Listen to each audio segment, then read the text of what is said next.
Hello दोस्तों, स्वागत है आपका हमारे YouTube channel creative art study में। यहाँ पर मैं बात करती हूँ विजुअल आर्ट के टॉपिक्स के बारे में, जो कि एग्ज़ाम की दृष्टि से बहुत ही इम्पोर्टेंट हैं और इन्हें सभी को जानना चाहिए। चलिए बिना देर किए हुए हम स्टार्ट करते हैं आज का हमारा टॉपिक, चित्रकला के तत्व, एलिमेंट्स ऑफ पेंटिंग। प्राचीन भारतीय शास्त्रों में कला के जो नियम व तत्व बताए गए हैं उन्हें षडंग के नाम से जानते हैं। यहाँ पर हमें ये बात ध्यान रखनी चाहिए कि जो प्राचीन शास्त्रीय नियम हैं उनको हम किस नाम से जानते हैं? षडंग के नाम से जानते हैं। यूरोप में यूनानी शास्त्रीय कला नियमों, जिन्हें कैनन कहा जाता है, ये कला तत्व इस प्रकार हैं। तो यहाँ पर हमारी दूसरी बात क्लियर होती है कि यूरोप में इन्हीं नियमों को हम कैनन के नाम से जानते हैं।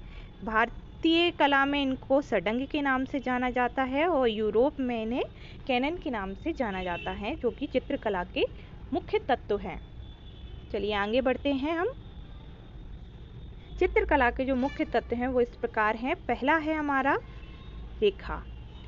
पहला तत्व हमारा है रेखा। जब भी कोई हम आर्ट बनाते हैं या प्राचीन काल में भी जो गुफावासी जो कलाकृतियाँ बनाया करते थे वो भी रेखाओं के द्वारा बनाया करते थे। जैसे मान लीजिए कभी आपने देखा होगा कि इस तरीके से ट्रायंगल शेप में इस तरीके से मनुष्य की आकृतियाँ बनी होती थी। ये तो इस तरीके से आप देख रहे हैं यहाँ पर कि पूरा लाइन का ही यूज़ किया गया है, तो इसी को हम रेखा कहते हैं। इसके बाद हम आते हैं, हमारा सेकंड पॉइंट है रूप। रूप को हम फॉर्म कहते हैं। रूप हमारा रेखाओं के द्वारा ही निर्मित होता है। थर्ड हमारा तत्व है रंग, जिसको कलर बोलते हैं। वो कलर, जैसा कि आप जानते ही हैं, चित्रकला में बिना कलर के कोई भी काम नहीं होता है। कलर के द्वारा ही चित्र को खूबसूरत बनाया जाता है। इसके बाद हमारा दूसरा है तान। तान जिसको हम टोन कहते हैं। जैसे कोई भी आपका कलर है जिसमें अलग अलग शेड्स बने हुए हैं, तो उनको हम क्या कहेंगे? तान। जैसे किसी रंग को देखते हैं तो उसमें हमें विभिन्न प्रकार के रंगों में परिवर्तन दिखाई देता है, उसी को कहा जाता है तान या टोन। इसके बारे में, इन सभी के बारे में हम जो है बाद में चर्चा करते हैं। अभी मैं बेसिक आपको इसका बताती जा रही हूँ। इसके बाद आता है पोत। पोत जो कि टेक्सचर कहलाता है। इसके बाद आता है अंतराल। अंतराल को जैसे हम जानते हैं कि जो पीछे का स्पेस रहता है। चलिए आगे बढ़ते हैं। यहाँ मैंने इन्हीं सब चीज़ों का इमेज डाला हुआ है। जैसे आप देख सकते हैं यहाँ पर आप देख रहे हैं कि जो पहले नंबर पे है, ये लाइन के सारे मेथड यहाँ पर बताए गए हैं। इसके बाद शेप्स के बारे में बात की गई है। यहाँ कलर और कलर टोन आप देख सकते हैं। ये जैसे रेड कलर है यहाँ पर डार्क हुआ है और यहाँ पर और डार्क है, तो ये हमारे कलर और कलर टोन हो जाती हैं। इसके बाद वैल्यू की बात आती है। फिर फॉर्म की, कोई भी शेप्स जो होते हैं वो फॉर्म कहलाते हैं। इसके बाद टेक्सचर, जो धरातल का गुण होता है उसको टेक्सचर कहते हैं। स्पेस, स्पेस जो हमारा बैक साइड में जो जगह होती है उसको स्पेस कहते हैं, या फिर पेंटिंग में जो हम इस्तेमाल करते हैं स्पेस को, वो स्पेस कहलाता है, अंतराल कहलाता है। चलिए अब हम बात करते हैं हमारा पहला तत्व, जिसको हम रेखा के नाम से जानते हैं।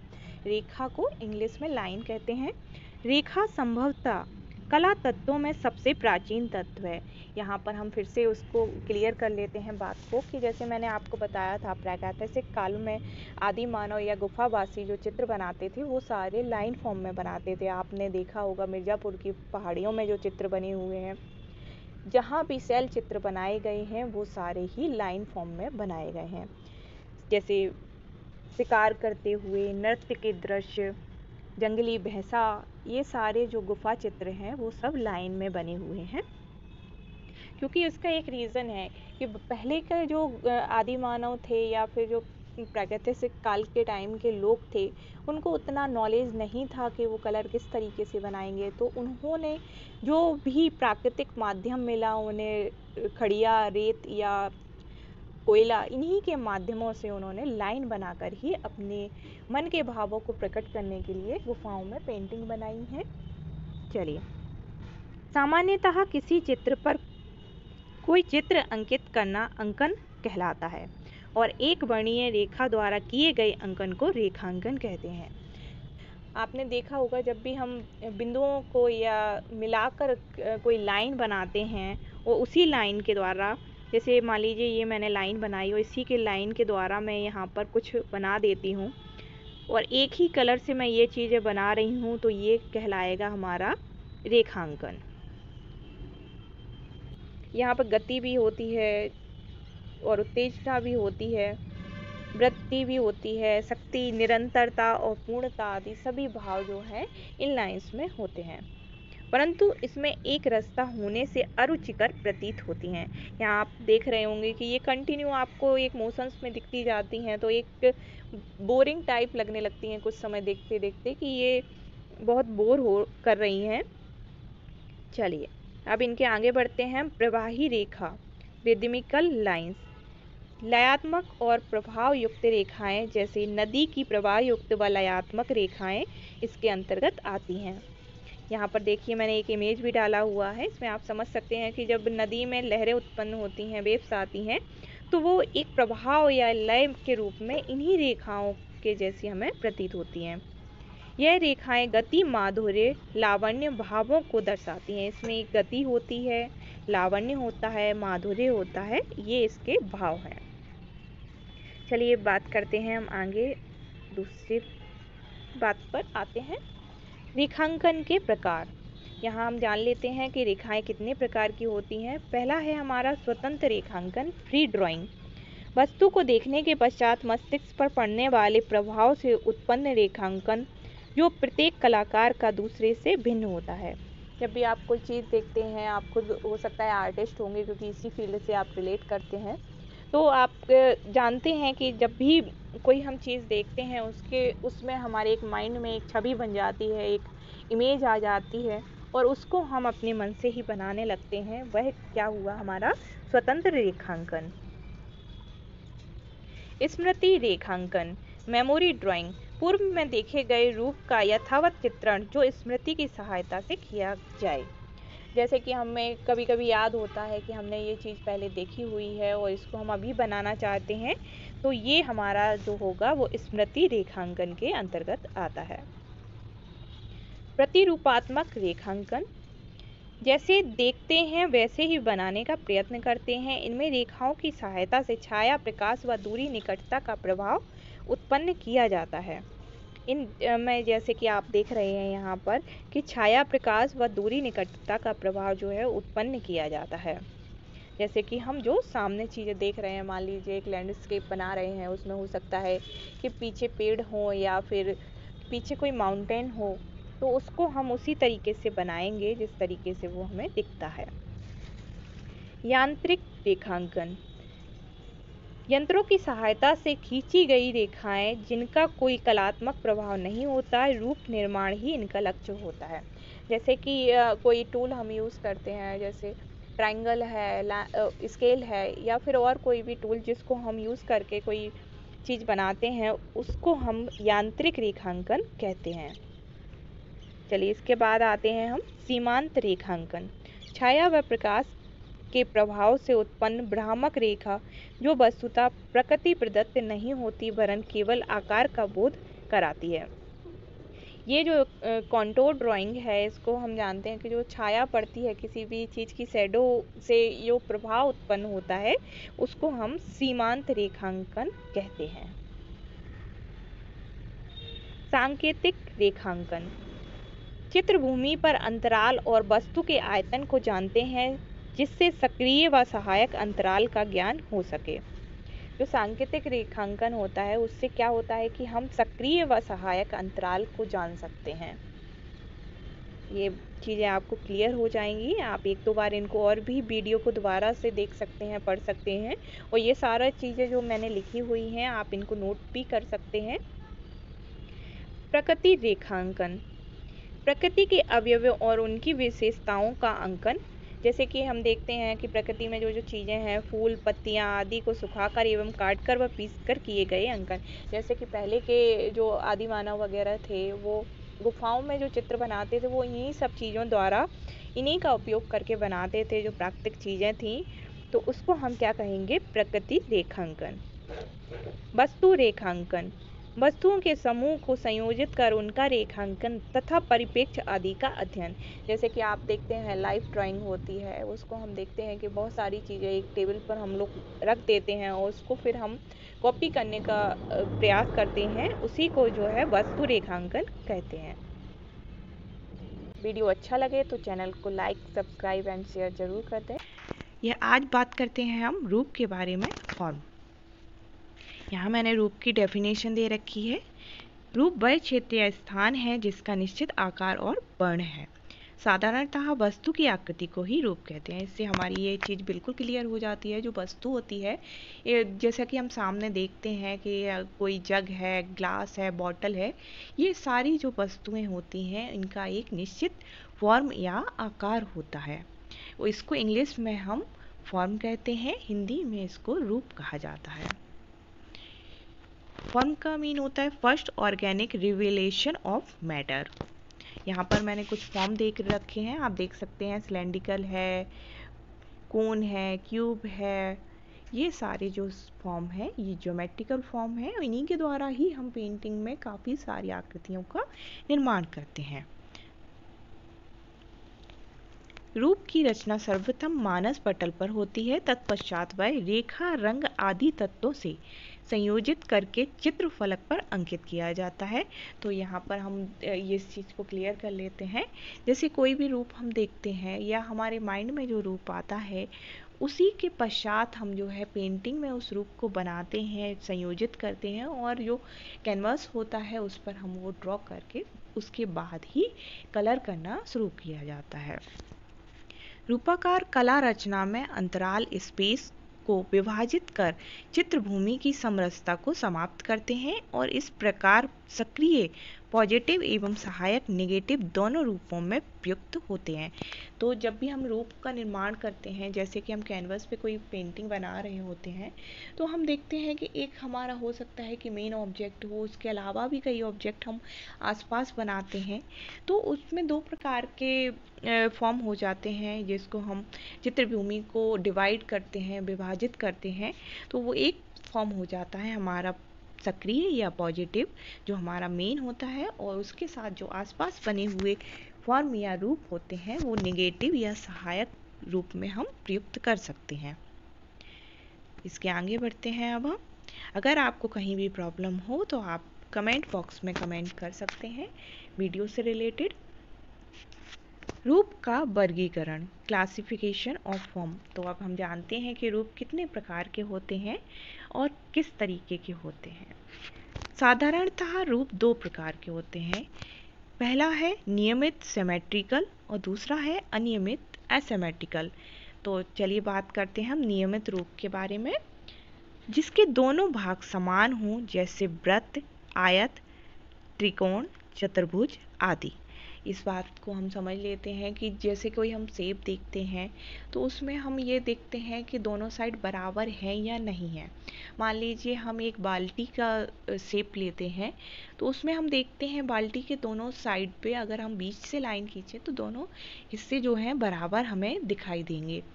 उसी प्रकार से त्रिकोण में, चतुर्भुज में और भी अन्य कई आकृतियाँ ऐसी हो सकती हैं जिसमें दो सिमेट्रिकल फॉर्म हमें दिखाई दे। इसके बाद बात आती है अनियमित एसिमेट्रिकल फॉर्म के बारे में। चलिए इसको भी हम जान लेते हैं। जिसका एक भाग दूसरे भाग के समान ना हो, जैसे शंख, केतली आदि व अन्य प्रकृति में पाए जाने वाले रूप। ये रूपाकार साधारणतः अधिक रुचिकर होते हैं। तो इस एसिमेट्रिकल या अनियमित रूप वह होते हैं, जैसे कि मान लीजिए हम पेड़ को देखते हैं या हम फ्लावर देखते हैं या कोई घर बना हुआ है, तो अगर हम इनको आधे आधे हिस्से में बांटते हैं तो हम देखते हैं कि ये दोनों हिस्से जो हैं बराबर नहीं होते हैं। इसके अलावा बहुत सारी चीज़ें हो सकती हैं, जैसे कि यहाँ पर मैंने एग्जाम्पल दिया है, शंख हो सकता है, केतली हो सकती है, या कोई भी ऐसा ऑब्जेक्ट जो अलग अलग प्रकार से हमें दिखाई देता है, जो दोनों भाग समान रूप से नहीं होते हैं। और प्रकृति में इस तरीके की बहुत सारी चीज़ें पाई जाती हैं। आप अपने आसपास भी अगर नज़र डालेंगे तो आप देखेंगे कि अनियमित रूप जो है वो बहुत ही ज़्यादा मात्रा में हमें दिखाई देते हैं। आगे बढ़ते हैं। एक चीज़ और यहाँ पर मैं बता देती हूँ, जो अनियमित रूप होते हैं वो साधारण रूप से बहुत ही अधिक अच्छे लगते हैं। जो नियमित रूप होते हैं वो कहीं ना कहीं हमें देखने के पश्चात थोड़ा सा नीरस से प्रतीत होने लगते हैं, लेकिन जो अनियमित रूप होते हैं वो हमें हमेशा रुचिकर ही लगते हैं। अब बात आती है रूप के प्रकार व प्रभाव, type and effect of form. चलिए हम इनके बारे में भी चर्चा कर लेते हैं। रेखाओं के प्रभाव की ही भांति रूप के भी अपने प्रभाव होते हैं, जो रूप के दृष्टिगत और आकारगत बाहर विजुअल एंड फॉर्मल वेट के कारण होते हैं। जैसे यहाँ आप देख रहे हैं, कुछ मैंने यहाँ फॉर्म बनाए हुए हैं, फिगर में आप देख सकते हैं। तो आप देख रहे होंगे कि ये जो फॉर्म है ये अपने अपने प्रभाव अलग अलग दिखाते हैं, जो कि दृष्टिगत भार और आकारगत भार जो होता है उसके कारण हमें ऐसे प्रतीत होते हैं। जैसे यहाँ पर कोन है, सिलेंडर है, बॉल है, ये देखिए आप अलग अलग जो है इनमें हमें ऐसा प्रतीत होगा कि कोई चीज़ भारी है। जैसे कि यहाँ पर हम कोन देखते हैं तो हमें ऊपर का हिस्सा बहुत ही हल्का प्रतीत होता है, जबकि हम एक बॉक्स देखते हैं तो हमें एक ठोस एहसास होता है कि ये एक भारी चीज़ हो सकती है। चलिए अब फॉर्म्स हम देख लेते हैं कौन कौन से होते हैं। पहला है आयताकार, रेक्टेंगुलर फॉर्म।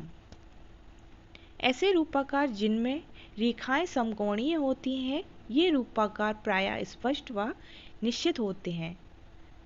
जैसे आप देख रहे हैं यहाँ पर एक बॉक्स की आकृति बनाई हुई है और उसको आप देख रहे हैं ये समकोण 90 डिग्री पर ही मुड़ते हैं। इनका जो एंगल होता है वो 90 डिग्री का ही होता है।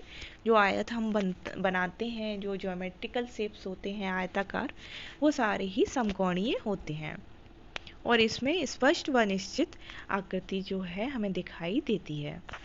अतः ये रूप दृढ़ता, स्थिरता, स्टेबिलिटी, शक्ति, स्ट्रेंथ, एकता, यूनिटी आदि भावों के संवाहक होते हैं। जैसे कि इसको हम क्लियर कर लेते हैं कि हमने कोई बॉक्स देखा तो उससे हमें ये लगेगा कि ये बहुत ही शक्तिशाली चीज़ है या भारी चीज़ है, और इसमें हमें यूनिटी भी आदि भाव जो है हमें देखकर ही इसमें आने लगते हैं। अब बात आती है त्रिभुजाकार या ट्रायंगुलर। ये वे आकार हैं जिनका आधार शीर्ष की अपेक्षा चौड़ा होता है, जैसे पिरामिड का आकार। तो इससे हमें क्लियर हो जाती है जो त्रिभुज होता है, वैसे तो सभी जानते हैं कि त्रिभुज की आकृति क्या होती है। इसमें आप देखते हैं कि ऊपर का हिस्सा जो होता है वो कोन की तरह होता है और नीचे का जो आधार होता है वो काफ़ी चौड़ा बना होता है।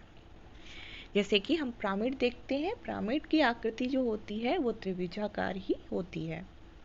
ये आकार स्थिरता, स्टेबिलिटी, सुरक्षा, सिक्योरिटी व शाश्वतता, परमानेंसी का भाव प्रकट करते हैं। ये आपको कुछ भाव समझ में आएंगे जब भी आप कोई त्रिभुज की आकृति देखते हैं, तो आपको इस तरीके के भाव जो है उससे निकलते हुए या महसूस होते हुए आपको दिखाई देंगे। ब्लूम त्रिभुजाकार, रिवर्स ट्रायंगुलर। ये आकार उल्टे त्रिभुज की आकृति के समान होते हैं, जो त्रिभुज के रूपाकार से विपरीत स्थिति में प्रदर्शित हो रहे होते हैं। ऐसे रूपाकार अनिश्चित, अनसर्टेनिटी, अशांति, डिस्टरबेंस, लिप्तता, एंटेगलमेंट व शीघ्र परिवर्तन, चेंज आदि प्रभावों को उत्पन्न करने वाले होते हैं। तो जो विलोम त्रिभुज होते हैं, जो जैसा कि हमने अभी त्रिभुज के बारे में पढ़ा है, तो त्रिभुज का ऊपर का जो हिस्सा होता है वो पतला होता है, लेकिन अगर हम विलोम त्रिभुज की बात करें तो ऊपर का जो हिस्सा होगा वो चौड़ा होगा और नीचे जो होगा वो एक कोन और एक पतला पॉइंट जो होगा वो नीचे की साइड होगा। इस तरीके की आकृति अगर देखा जाए तो थोड़ा बहुत हम उससे ले सकते हैं। जैसे कि एक कील होती है जो दीवार में हम लगाते हैं, उसका ऊपर का जो हिस्सा होता है वो चौड़ा होता है और जो नीचे का हिस्सा होता है जो दीवार के अंदर जाता है वह काफ़ी नुकीला होता है। तो इसमें हमें अशांति, लिप्तता और शीघ्र परिवर्तन जैसे भाव जो हैं उत्पन्न होते हैं। चलिए हम बात करते हैं अब वक्राकार फॉर्म्स के बारे में, रूप के बारे में, जिनको कर्व्ड कहते हैं। जैसे कि कोई मुड़ी हुई चीज़ होती है, कर्व लिए हुए होती है, वो उसको हम क्या कहते हैं, वक्राकार। ऐसे रूपाकार में झुकाव होती है।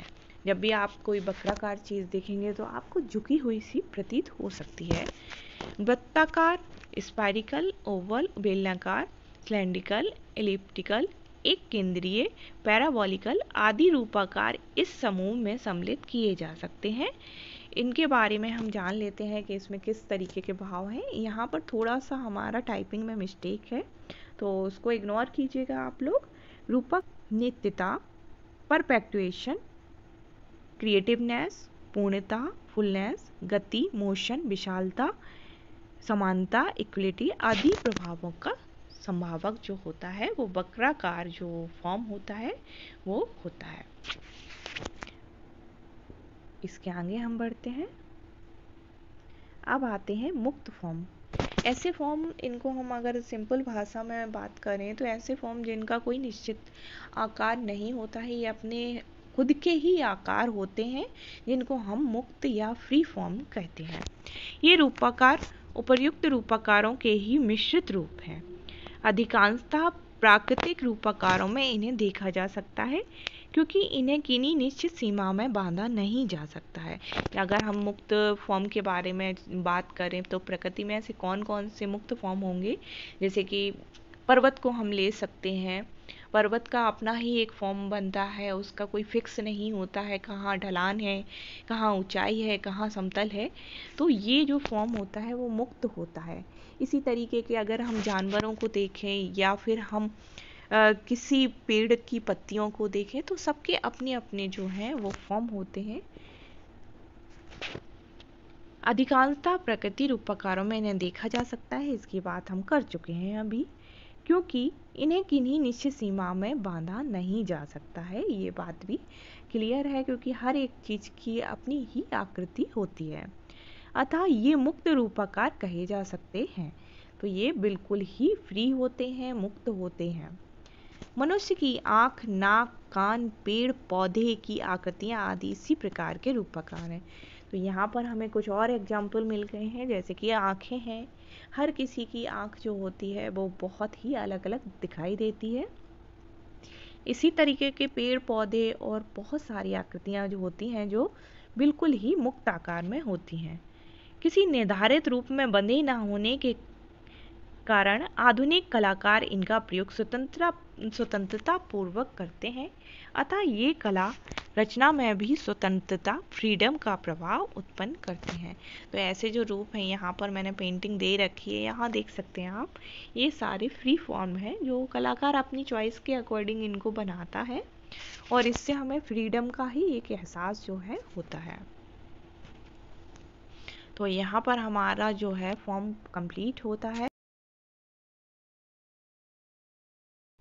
वर्ण, कलर्स।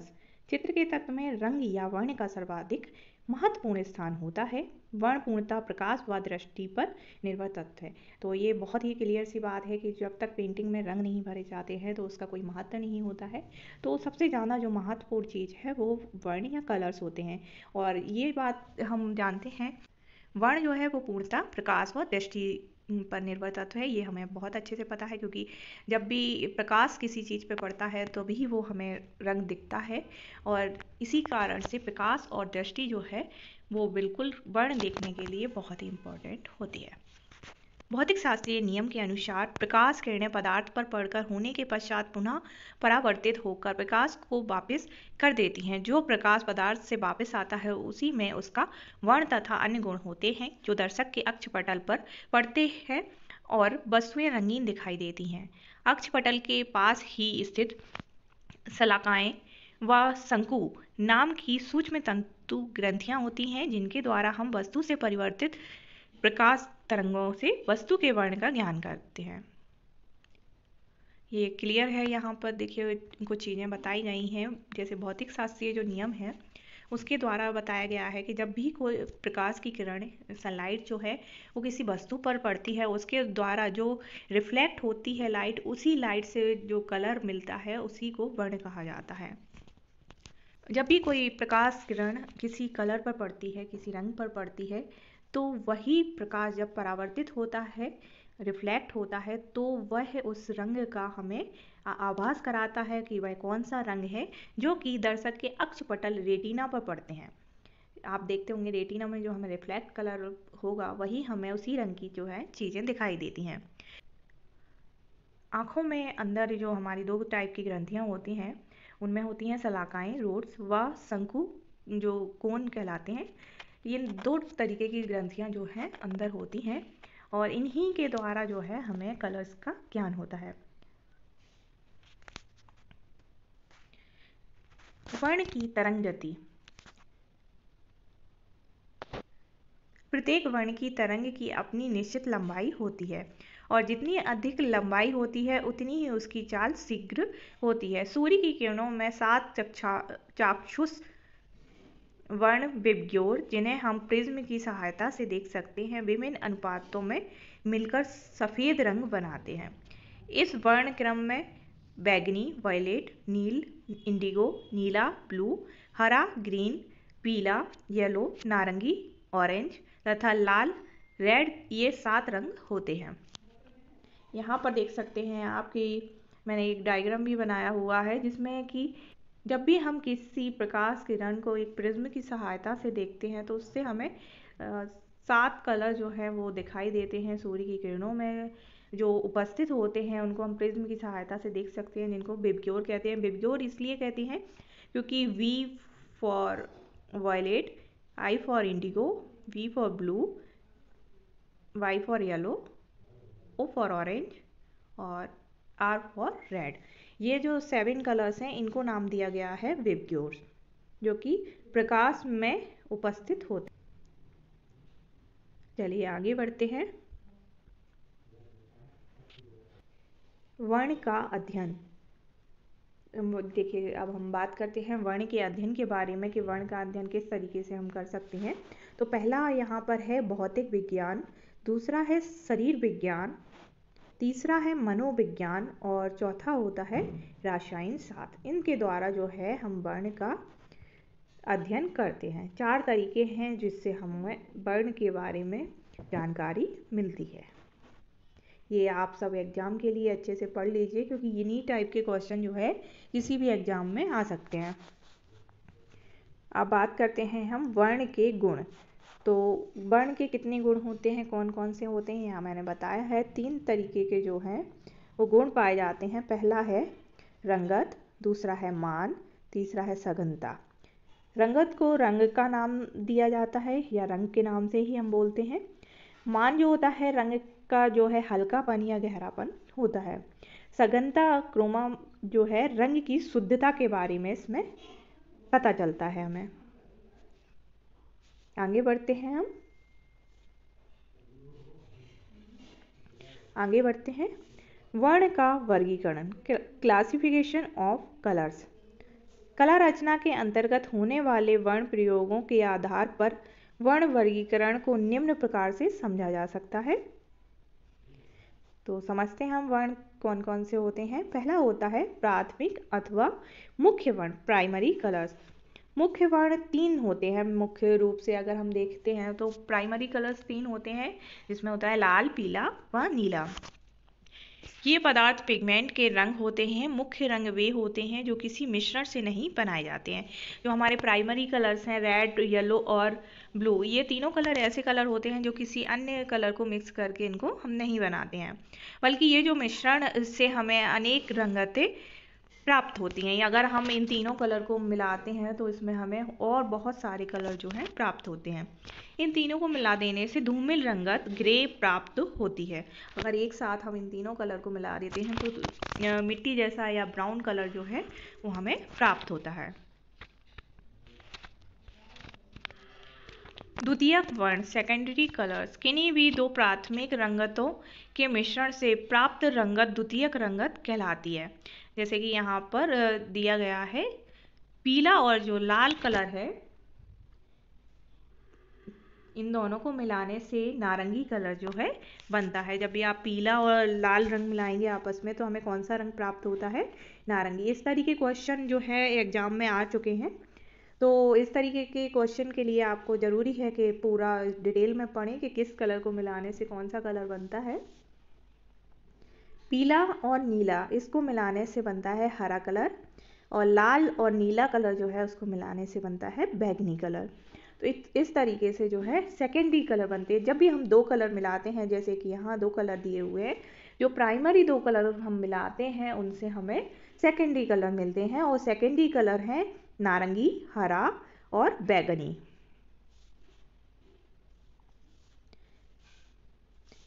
इसी प्रकार द्वितीयक रंगतों के भी आपस में मिश्रण से अनेक रंगतें प्राप्त हो सकती हैं। वर्ण चक्र में इनकी स्थिति दो प्राथमिक रंगों के मध्य होती है।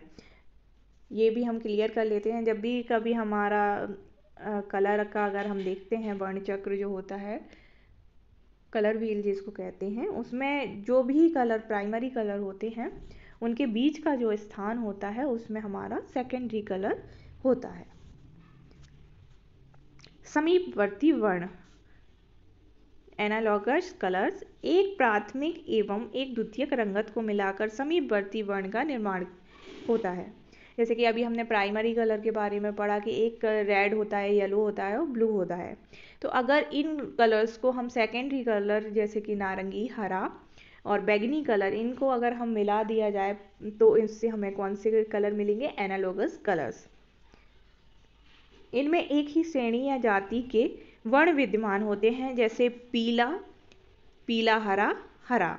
जैसे यहाँ पर एक टोन अगर हम ले लेते हैं जैसे प्राइमरी और सेकेंडरी की, तो एक प्राइमरी कलर में जो है पीला रंग आएगा हमारा, पीला रंग जो है वो प्राइमरी कलर हो गया हमारा, और हरा जो है वो सेकेंडरी कलर हो गया, और इन दोनों को मिलाने से जो बनेगा वो हमारा बनेगा पीला, हरा या लाइट ग्रीन कलर।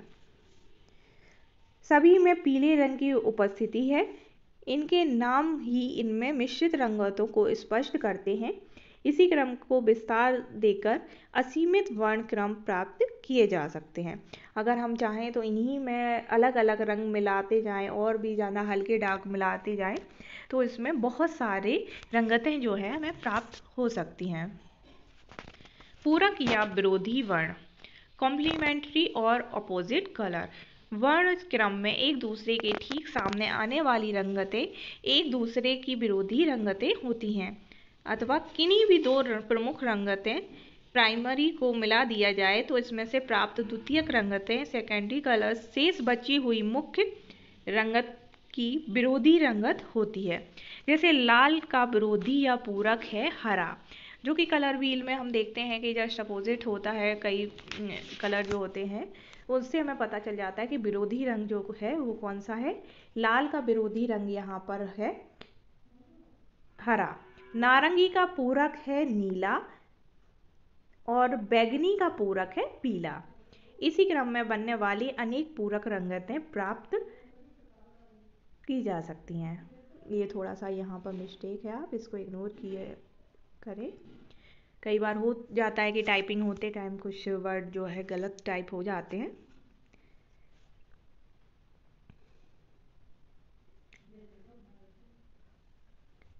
एकाकी वर्ण, मोनोक्रोम कलर्स। एक ही रंगत के विभिन्न रंगतों को एकाकी वर्ण की श्रेणी में रखा जा सकता है, जैसे नीला, हल्का नीला और गहरा नीला। इसको हम बहुत अच्छे से समझ सकते हैं कि किस तरीके से ये रंग जो है बनते हैं, एकाकी या मोनोक्रोम कलर होते हैं। मान लीजिए आपके पास ये कलर है, मैं दिखाती हूँ आपको। ये मान लीजिए आपके पास रेड कलर है, ये रेड कलर जैसे है यहाँ पर। अगर हम इसी के 3-4 सेट ले लें, अगर इसमें हम वाइट मिलाते जाएं या इसमें हम ब्लैक मिलाते जाएं, तो जिस तरीके के भी हम इसमें लाइट और डार्क कलर मिलाएंगे तो उससे हमें एक ही रंग में अलग अलग रंगतें प्राप्त हो जाएंगी, जिनको हम मोनोक्रोम कलर कहेंगे। ये जो होगा ये मोनोक्रोम कलर ही होगा, जो इससे अगर हम इसमें हल्का मतलब वाइट मिलाते हैं या हम डार्क के लिए ब्लैक मिलाते हैं। तटस्थ रंग, न्यूट्रल कलर्स। साधारणतः इन्हें अलग से रंगतों की श्रेणी में नहीं माना जाता, वरन इन्हें अन्य रंगों में मिलाकर उनकी अनेक हल्की व गहरी रंगतें प्राप्त की जाती हैं। वस्तुतः ये तटस्थ रंगों सभी रंगों के आधार हैं। ये जो तटस्थ रंग हैं इनमें 3 कलर होते हैं। पहला होता है सफ़ेद वाइट, और दूसरा होता है ब्लैक या काला, और तीसरा इसमें ग्रे कलर हो जाता है। इन तीनों कलर को जो है न्यूट्रल कलर कहते हैं, और जो अन्य रंग जो होते हैं उनमें इसको मिलाकर इसकी गहरी और हल्की तानें प्राप्त की जा सकती हैं। उष्ण तथा शीत वर्ण, वार्म एंड कूल कलर्स, जो रंग तीव्र होते हैं व जिन्हें अधिक देर तक देख नहीं सकते वे उष्ण रंग कहलाते हैं, जैसे पीला, नारंगी व लाल व इनसे बनने वाली रंगतें। जैसे कोई भी कलर अगर देखना हो हमें कि कौन सा वार्म कलर है कौन सा कूल कलर है, तो उसके लिए एक और भी अच्छा तरीका है कि अगर हम देखें कि जो सूर्योदय के समय जो हमें रंग दिखाई देते हैं वो गर्म रंगतें होती हैं, क्योंकि सूर्य भी एक गर्म चीज़ का प्रतीक है। सूर्य में अपने आप में ही बहुत गर्मी होती है, तो उसी से हम जान सकते हैं कि जो सूर्योदय के टाइम रंगतें हमें देखने को मिलती हैं वो उष्ण रंगतें होती हैं, और जो हमें रात्रि के समय दिखाई देती हैं या रात्रि जैसा कुछ अनुभव कराती हैं वो हमारी कूल कलर्स होते हैं। जैसे कि चंद्रमा है वो ठंडा होता है, और इसी तरीके से हम आसानी से इसे याद कर सकते हैं। जो रंग नेत्रों को शीतलता प्रदान करते हैं वे रंग शीत कहे जाते हैं। साधारणतः पृष्ठभूमि के लिए इन रंगों का प्रयोग किया जाता है। ये है नीला, हरा, बैंगनी व इनसे बनने वाली अन्य रंगतें। वर्णचक्र का ठीक 20 से विभाजन इस वर्गीकरण को स्पष्ट करता है। तो यहाँ पर हमने पढ़ लिए उष्ण तथा शीत वर्ण क्या होते हैं।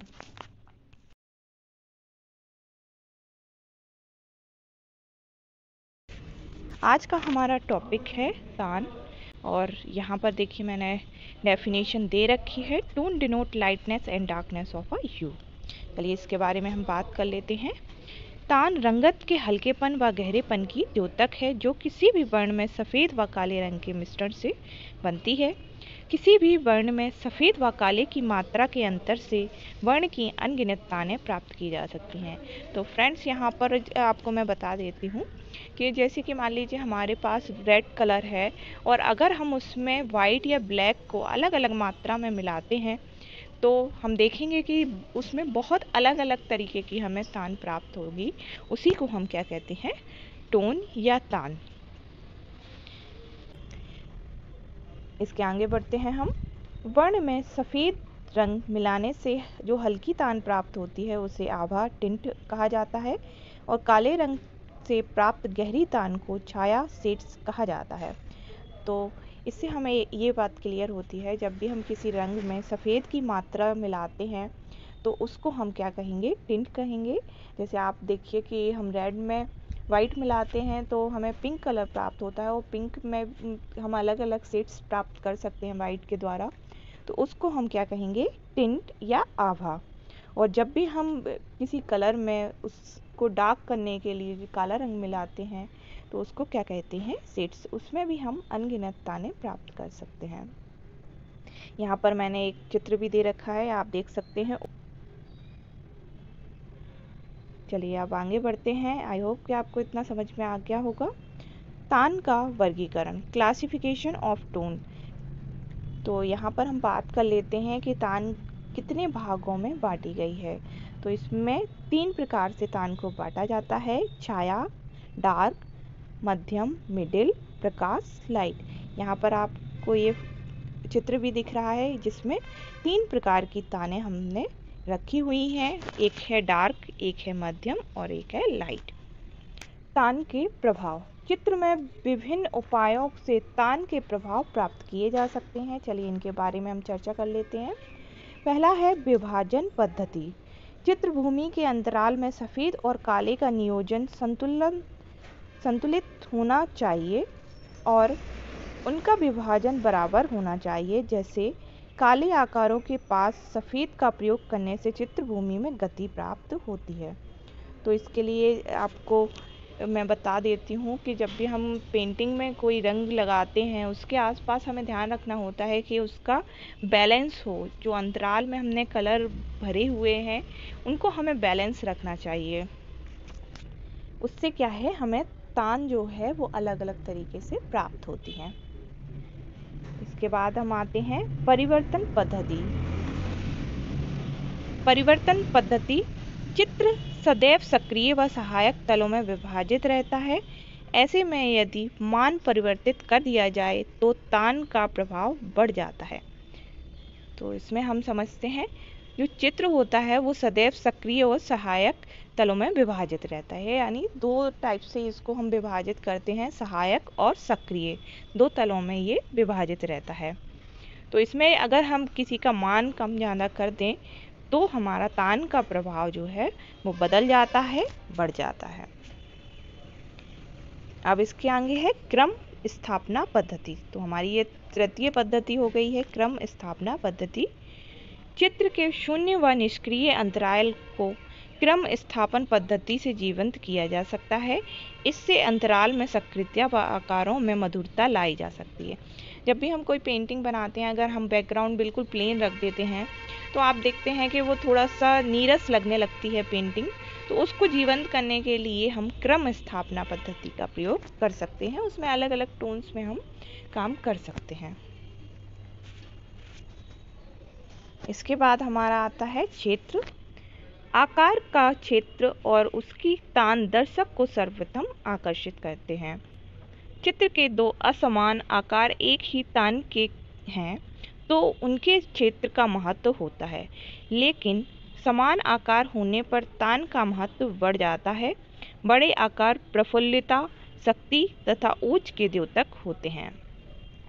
तो इस चीज़ से हमें ये पता चलता है कि जब भी हम आकार, जो क्षेत्र होता है या आकार होता है जो पेंटिंग का, उसका जो पहला नज़रिया होता है देखने का, वो दर्शकों को आकर्षित करता है। अगर हम पहली बार कोई पेंटिंग देख रहे हैं और उसकी जो तान या टोन बहुत डिफरेंट है तो बहुत ही जल्दी वो आकर्षित करती है। इसके आगे आते हैं हम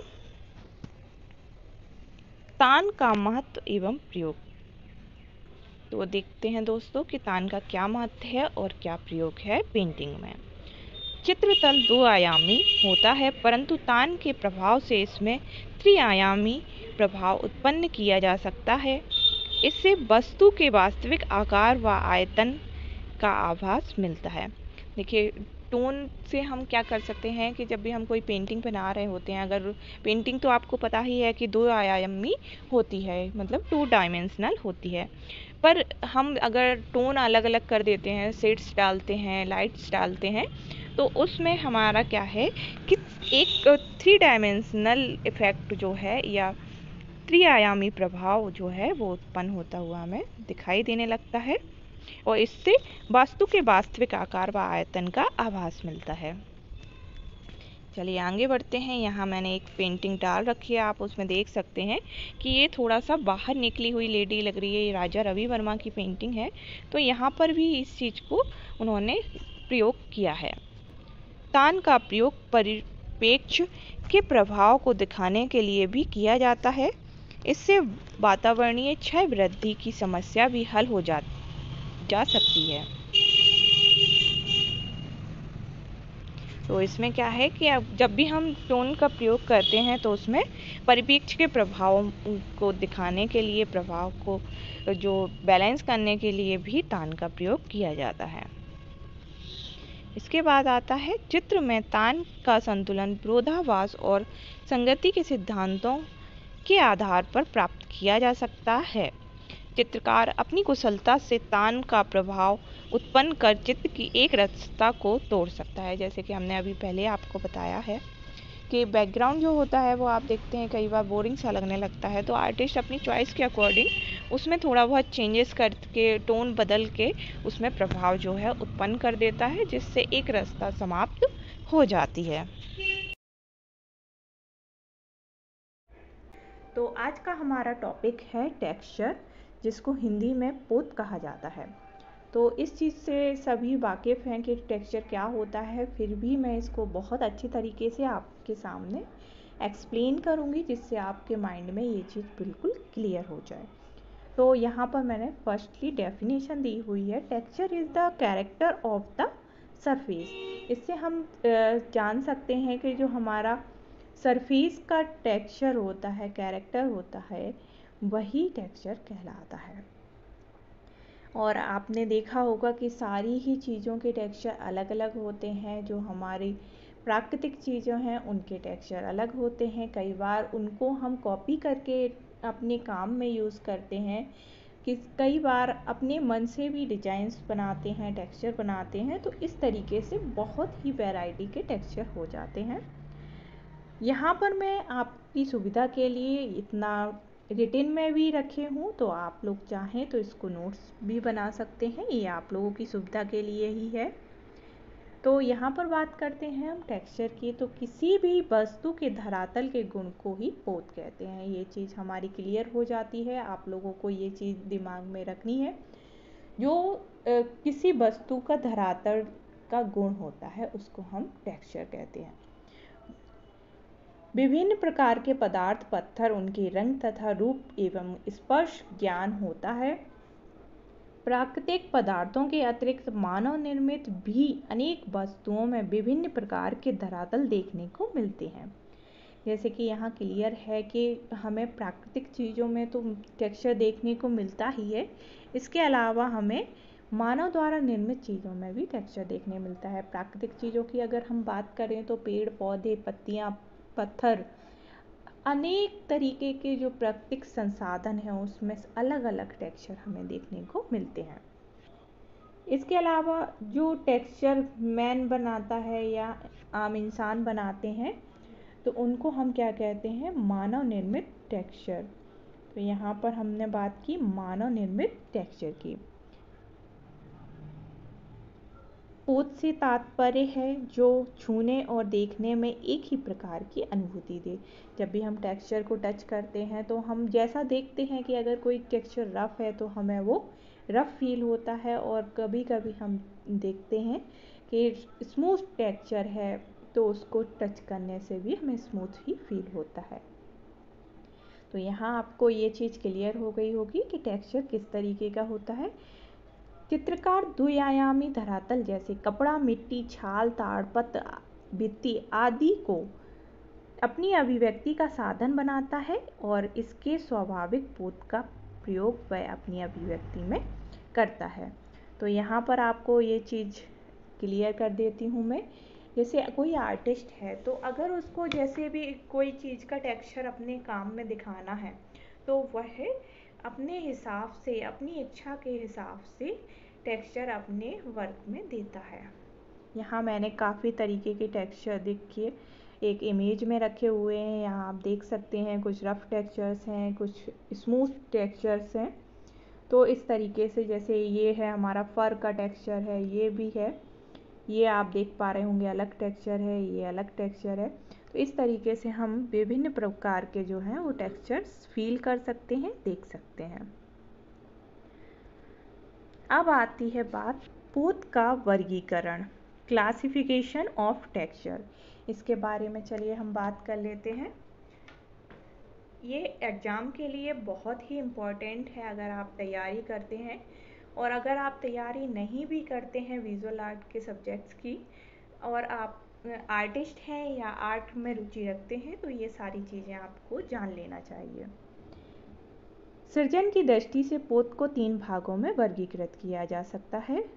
यहाँ पर हमने टेक्सचर को कितने पार्ट्स में बांटा है, 3 पार्ट्स में। तो फर्स्ट है हमारा प्राकृतिक पोत, नेचुरल टेक्सचर। प्राकृतिक पोत वे हैं जो वस्तु की मूल संरचना में प्राकृतिक रूप से विद्यमान हैं। इसके अंतर्गत प्रकृति प्रदत्त व मानव निर्मित सभी वस्तुएं आ जाती हैं। देखिए प्राकृतिक पोत वो होते हैं, जैसे हम लीफ देख रहे हैं यहाँ पे, आपने लीफ का मैंने यहाँ पर एक चित्र बनाया हुआ है, ये लीफ है। यहाँ पर आप देख रहे होंगे अलग अलग इस तरीके के टेक्सचर दिखाई दे रहा है मुझे ये। तो ये चीज़ें जो होती हैं ये प्राकृतिक पोत के अंतर्गत आती हैं। इसके बाद हम नेक्स्ट पे आते हैं अनुकृत पोत। प्रकृति प्रदत्त पोत का अनुकरण करके निर्मित किए जाने वाले पोत को अनुकृत पोत कहते हैं। यहाँ पर हम इस चीज़ का पता इस तरीके से लगाते हैं कि मान लीजिए आप कोई पेड़ देख रहे हैं, जैसे मैंने यहाँ एक इमेज में आपको पेड़ का जो है टेक्सचर दिखाया हुआ है, तो ये आप देख पा रहे होंगे इस तरीके का आजकल जो फर्नीचर होता है उसमें भी इसी तरीके का टेक्सचर बना देते हैं। हो सकता है कि वह नेचुरल हो और हो सकता है वह मैन मेड हो। तो नेचुरल टेक्सचर को हमने कॉपी करके बनाया, तो वो कौन सा टेक्सचर हो गया हमारा? Copy texture. तो यहाँ पर बात हो गई है कि मानव द्वारा कॉपी किया हुआ या अनुकृत किया हुआ टेक्सचर कौन सा होता है? अनुकृत पोत कहलाता है।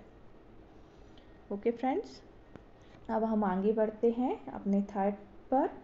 थर्ड है हमारा सृजित पोत, क्रिएटेड टेक्सचर। इसके अंतर्गत कलाकार अनेक यंत्रों व विभिन्न साधनों के द्वारा भांति भांति के पोत का सृजन करता है। इन्हें हम कृत्रिम पोत भी कह सकते हैं। आधुनिक कला में कोलाज पद्धति पोत के प्रति सजगता से ही विकसित हुई है। इस प्रकार पारदर्शी कागज को सतह पर चिपकाकर उससे भी पोत का निर्माण किया जाता है। पेंटिंग चाकू, पेंटिंग नाइफ्स के प्रयोग से भी अनेक प्रकार के पोत सृजित किए जाते हैं। तो इससे हमें ये क्लियर हो जाता है, सृजित पोत इसका मतलब है क्रिएटेड टेक्सचर। जब भी कोई आर्टिस्ट या आप स्वयं अगर आर्टिस्ट हैं तो आप क्या करेंगे, आप अपनी चॉइस के अकॉर्डिंग कुछ ना कुछ चीज़ें अपने कैनवास पर, अपने बोर्ड पर आप टेक्सचर के द्वारा उसको अलग अलग तरीके से अपनी अभिव्यक्ति दे सकते हैं। इसमें आपको मैं बता दूं कि कोलाज जो पद्धति थी उससे इस चीज़ को बहुत अधिक बढ़ावा मिला है। जब से कोलाज पद्धति हमारे अगर देखा जाए तो बहुत ज़्यादा प्रचलन में जब आई थी, तो पिकासो ब्राक के द्वारा आई थी, उस समय से ही जो टेक्सचर को बहुत अधिक महत्व दिया जाने लगा। इसमें क्या होता है, कोलाज में अलग अलग कागज़ के टुकड़ों को, अलग अलग मटेरियल को हम एक ही साथ चिपकाते हैं अपने कैनवस पर, बोर्ड पर, जिससे हम फील करेंगे, देखेंगे कि वहाँ पर एक अलग अलग तरीके का टेक्सचर निर्मित हो जाता है। इसके अलावा चाकू से पेंटिंग नाइफ जो आजकल आते हैं मार्केट में हमारे अवेलेबल हैं, उनके द्वारा भी बहुत तरीके के टेक्सचर यहाँ पर हम लोग बना सकते हैं। यहाँ मैंने इमेज भी डाला हुआ है, आप देख पा रहे होंगे। जैसे यहाँ पर एक रफ ब्रश के द्वारा टेक्सचर बनाया गया है और दूसरे साइड स्पॉन्ज की हेल्प से टेक्सचर बनाया गया है। तो ये आर्टिस्ट की अपनी चॉइस है कि वो किस तरीके का टेक्सचर बनाता है, लेकिन हमें याद रखना है 3 तरीके के टेक्सचर होते हैं। पहला होता है प्राकृतिक टेक्सचर या नेचुरल टेक्सचर, सेकंड होता है अनुकृत, थर्ड होता है क्रिएटेड या सृजित पोत। तो हमने तीनों टेक्सचर के बारे में यहाँ पर समझ लिया है। चलिए इसके आगे हम बढ़ते हैं। आई होप कि इसमें आपको कोई भी कन्फ्यूजन नहीं होगा। पोत के प्रकार एवं प्रभाव, type of texture and effect.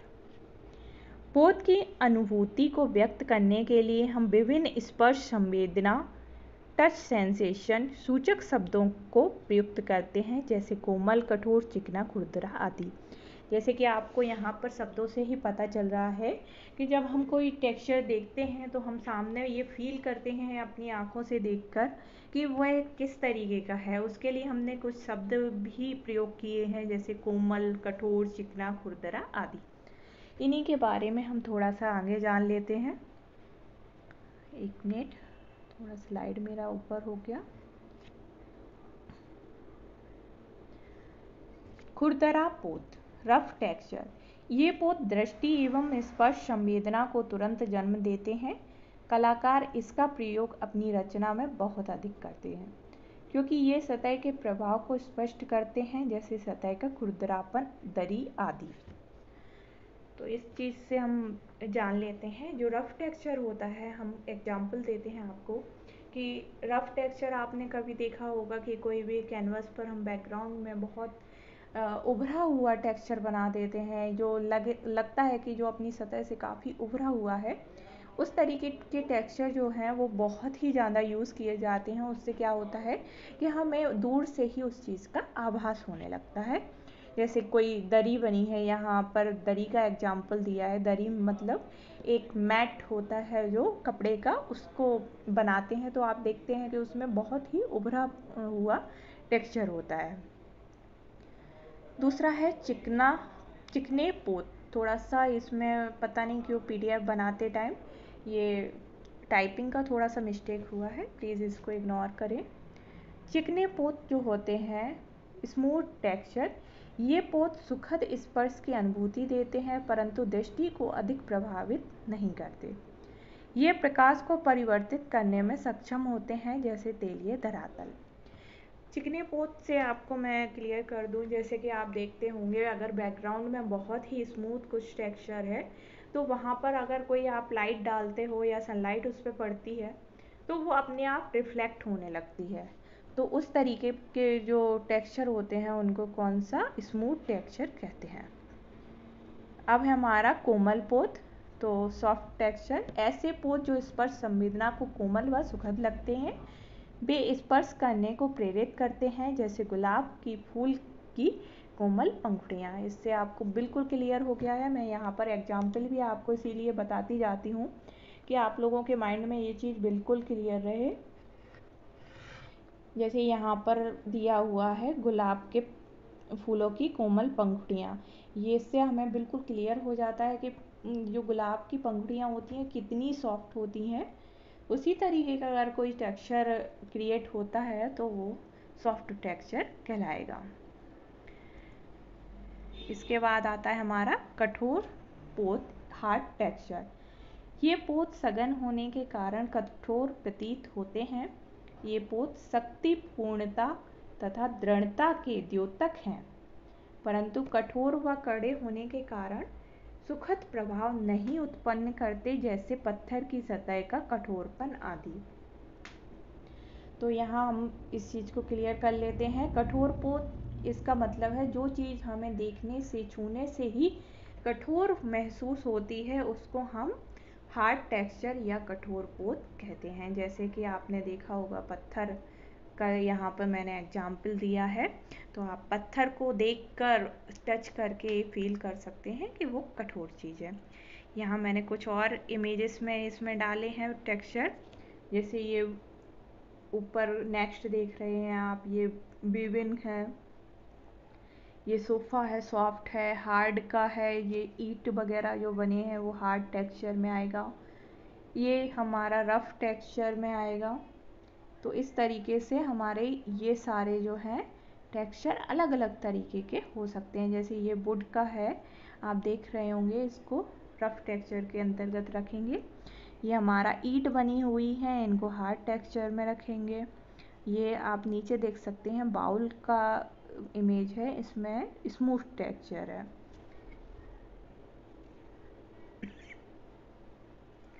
Okay friends, ये हमारा वीडियो आज इतना ही है।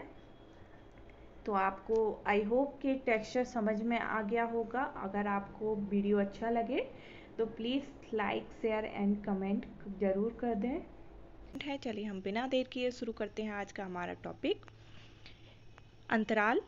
चित्र के तत्वों में अंतराल वह तत्व है जो रूप, फॉर्म का आधार है। विष्णु धर्मोत्तर पुराण में इसे स्थान, सम्रांगण सूत्रधार में भूमि बंधन व अविलासी तार्स चिंतामणि में स्थान निरूपण कहा गया है। चलिए हम इसको समझ लेते हैं। विष्णु धर्मोत्तर पुराण जो है लिखा गया है उसमें इसको अंतराल को स्थान के नाम से पुकारा गया है, और जो सम्रांगण सूत्रधार है उसमें इसको भूमि बंधन कहा गया है, और अविलासी तार्स चिंतामणि जो ग्रंथ है उसमें इसको स्थान रूप निरूपण के नाम से बताया गया है। जबकि ये तीनों चीज़ें एक ही हैं जिसको हम अंतराल कहते हैं। इसके अलावा अंतराल के लिए स्थान, अंतरिक्ष, आकाश, शून्य आदि का भी प्रयोग किया जाता है। तो ये सब चीज़ें होती हैं, जैसे कि स्पेस दिख रहा है हमारी पेंटिंग में, उसको सीधा स्थान या स्पेस ही कहते हैं। चलिए आगे बढ़ते हैं। व्यापक अर्थ में अंतराल चित्र का वह तत्व है जो प्रत्येक रूपाकार एवं तत्वों को अपने में समाहित करता है। जैसे कि मान लीजिए, इसको हम समझते हैं थोड़ा सा, कि एक आपके पास खाली कैनवास है, और कैनवास जो होता है वो एक अंतराल के स्वरूप होता है, जिसमें हम अपनी इच्छा अनुसार कोई भी तत्वों को समाहित कर सकते हैं। अंतराल की परिभाषा, डेफिनेशन ऑफ स्पेस। चित्र के अंतर्गत द्विआयामी चित्रभूमि ही अंतराल कहलाती है, जिसका विभाजन व व्यवस्था ही अंतराल के अंतर्गत स्थान रखते हैं। जैसे कि यहाँ एक चित्र दिख रहा है जिसमें जो विभाजन किया गया है उसको अंतराल के अंतर्गत ही स्थान दिया गया है। आगे बढ़ते हैं अब हम। अंतराल का स्वरूप। सामान्यतः अंतराल दो रूपाकारों के मध्य के रिक्त स्थान का बोध कराता है, अतः अंतराल ही रचना का आधार बेस है। कलाकार आवश्यकता अनुसार अपने अंतराल को बनाता है, मिटाता है, परिभाषित करता है व रूपांतरित करता है, क्योंकि यह अंतराल कलाकार की कलाकृति की सभी संभावनाओं के लिए खुला है। जैसे किसी भी पेंटिंग में आप देखते हैं कि जब हमें स्पेस मिलता है तो वहाँ पर आर्टिस्ट अपनी चॉइस से, अपनी इच्छानुसार और अपनी जो उनकी शैली होती है उसके हिसाब से ही वो अपना कैनवस का यूज़ करते हैं, अंतराल का यूज़ करते हैं और चित्र जो है वो बनाते हैं। ये सारी चीज़ें जो हैं बहुत ही इम्पोर्टेंट है नेट वगैरह के एग्ज़ाम के लिए, इनको आप अच्छे से पढ़िएगा। अंतराल का वर्गीकरण, क्लासिफिकेशन ऑफ स्पेस। अंतराल को दो भागों में वर्गीकृत किया जा सकता है। पहला है सक्रिय अथवा प्रत्यक्ष अंतराल, पॉजिटिव स्पेस। दूसरा है सहायक अथवा अप्रत्यक्ष अंतराल, नेगेटिव स्पेस। यहाँ आप देख सकते हैं मैंने दोनों की ही फोटो लगा रखी हैं। एक है हमारा पॉजिटिव स्पेस और दूसरा है हमारा नेगेटिव स्पेस। पॉजिटिव स्पेस में आपको एक मिडिल में ब्लैक पोर्शन शायद ज़्यादा दिख रहा होगा, और जो नेगेटिव स्पेस है उसमें हमें ब्लैक से जो है चेहरे की आकृति दिखाई दे रही है, जबकि दोनों चीज़ें एक सी ही बनाई गई हैं, सिर्फ कलर अलग अलग भरे गए हैं। तो इस तरीके से पॉजिटिव स्पेस और नेगेटिव स्पेस होता है। चलिए इसके बारे में हम और अधिक जानते हैं। चित्रभूमि पर जिस भूमि का मुख्य स्थान होता है वह प्रत्यक्ष अथवा सक्रिय अंतराल होता है, और अन्य गौण स्थान सहायक अथवा अप्रत्यक्ष अंतराल कहलाता है। जैसे कि मान लीजिए यहाँ ब्लैक कलर से जो पार्ट बना हुआ है वो हमारा सक्रिय अंतराल हो जाता है, और जो अन्य स्थान बचता है वो अप्रत्यक्ष अंतराल में आ जाता है। यहाँ मैं अपने तरीके से पढ़ाने की, समझाने की पूरी कोशिश कर रही हूँ।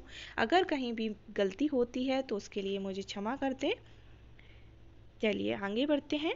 अर्थात वर्ण व रूपाकारों से मिलकर बनी चित्रभूमि मुख्य अंतराल है, व इसके बाद शेष बचा खाली स्थान जो बीच बीच में या अग्रभूमि अथवा पृष्ठभूमि के रूप में काम आता है वह गौण अंतराल होता है। तो इस बात से, इस डेफिनेशन से बहुत चीज़ें क्लियर हो गई हैं कि मुख्य अंतराल कौन सा होता है और गौण अंतराल कौन सा होता है। आप लोग इनको नोट्स के रूप में भी लिख सकते हैं। बहुत ही सिलेक्टेड चीज़ें मैंने यहाँ पर लिखी हुई हैं जो कि आपके एग्जाम में बहुत ही मदद करेंगी। अंतराल का विभाजन, स्पेस डिवीजन। अंतराल विभाजन की अनेक पद्धतियाँ हैं, परंतु प्रमुख रूप से दो विभक्तियाँ प्रचलित हैं।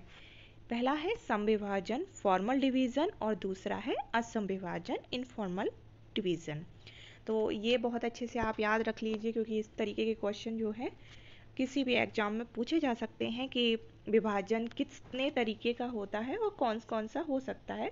उसमें आपको ऑप्शन में आ सकता है सम विभाजन, असम विभाजन। तो ये बहुत ही इम्पोर्टेंट है, आप इसको अच्छे से लर्न कीजिएगा। सम विभाजन, फॉर्मल डिवीज़न। चित्रभूमि को रेखा अथवा रूपाकारों के माध्यम से इस प्रकार विभाजित करना कि वह चारों ओर से समान रूप से विभाजित हो जाए, अथवा चित्रतल पर रेखा व रूपाकारों का भार चारों ओर समान रहे, यही समविभाजन है। यहाँ आप देख सकते हैं मैंने एक चित्र बनाया हुआ है। इसमें आप देख रहे होंगे सारी जो लाइंस हैं जो इसमें फॉर्म बना हुआ है सभी बराबर से इसमें बांटा गया है पूरे रूप को। तो ये जो है वो समविभाजन कहलाता है। असम विभाजन, इनफॉर्मल डिवीजन। इस विभाजन में कलाकार स्वतंत्रता पूर्वक अपने संयोजन बनाता है, यद्यपि उसकी रचना में संतुलन पर विशेष बल होता है। यहाँ देख सकते हैं जो नीचे एक ड्राइंग बनी हुई है वो असम विभाजन है, और इसको आर्टिस्ट अपनी ही इच्छा अनुसार बनाता है और उस पर ही डिपेंड करता है आर्टिस्ट पर कि वो संतुलन किस तरीके से इसमें दे सकता है। चलिए इसके आगे बढ़ते हैं। विभिन्न कला रूपों में अंतराल का स्थान, इसके बारे में हम चर्चा करते हैं। वास्तु रचना और अंतराल, यहाँ पर आर्किटेक्चर एंड स्पेस, इसके बारे में हम बात करते हैं। वास्तु अथवा स्थापत्य रचना में अंतराल का महत्वपूर्ण स्थान होता है। स्थापत्य में अंतराल का त्रिआयामी स्वरूप दिखाई देता है। यह अंतराल स्थापत्य के संपूर्ण ढांचे से अविच्छिन्न रूप से जुड़ा होता है, जिसमें गति की स्थिति भी बनती है, जिसमें बाह्य और आंतरिक अंतराल स्थापत्य के ढांचे से विभाजित होता है। इस दृष्टिकोण से स्थापत्य के अंतर्गत अंतराल खाली स्थान रूपाकार से भी अधिक महत्वपूर्ण स्थिति रखता है। यहाँ आप देख सकते हैं एक मैंने आर्किटेक्चर का फॉर्म बनाया हुआ है, और इसमें जो है आप स्पेस को देख सकते हैं, 3 डायमेंशनल इसमें दिखाया गया है। तो ये हो जाता है वास्तु रचना अथवा आर्किटेक्चर में जो अंतराल का महत्व है उसके बारे में अभी हमने पढ़ा है। चलिए अब इसके आगे हम पढ़ते हैं। मूर्ति शिल्प और अंतराल, स्कल्पचर एंड स्पेस। स्थापत्य की ही भांति मूर्ति शिल्प में भी त्रिआयामी अंतराल की स्थिति बनती है, परंतु रूपाकार के ठोस होने से गति की स्थिति नहीं बनती।